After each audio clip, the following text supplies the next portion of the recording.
Uzun müddətdir ki, Bakı şəhər üzrə Təhsil İdarəsi rəhbərsiz fəaliyyət göstərir. Daha doğrusu, qurumun müdiri postu hələ də vakant olaraq qalır. Bir xəbər media tribunası istinadən xəbər verir ki, hazırda həmin vəzifəni Nərminə Hüseynova müvəqqəti icra edir. Məlumata görə Bakı şəhər üzrə Təhsil İdarəsinin müdiri postu uğrunda artıq uzun müddətdir ki, ciddi mübarizə gedir.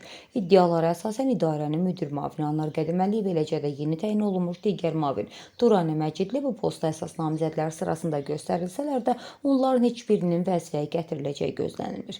Məlumatda qeyd edilir ki, Təhsil naziri artıq sözügedən posta öz namizədini müəyyənləşdirib. Belə ki, Təhsil İnstitutunun direktoru vəzifəsini icra edən Elnur Əliyevin növbəti tədris ilinin sonunadək Bakı şəhər üzrə Təhsil İdarəsinə rəhbər təyin olunacağı gözlənilir.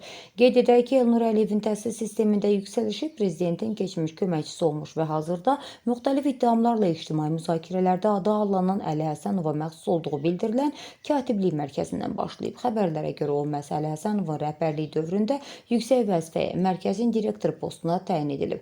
Araşdırma zamanı o da bəlli olur ki, Elnur Əliyevin Əli Həsənova yaxınlığı Kaspil liseyindən başlayıb. Məhz bu əlaqələr sayəsində həmin liseyin rəhbəri işləyib. Əli Həsənovun lojistik dəstəyindən faydalanan sözgedən şəxsin bu gün də həmin əlaqələrə malik olub-olmaması məlum deyil. Lakin bilinən odur ki, Elnur Əliyevin qardaşı hazırda Kaspil liseyinin rəhbəri vəzifəsində çalışır.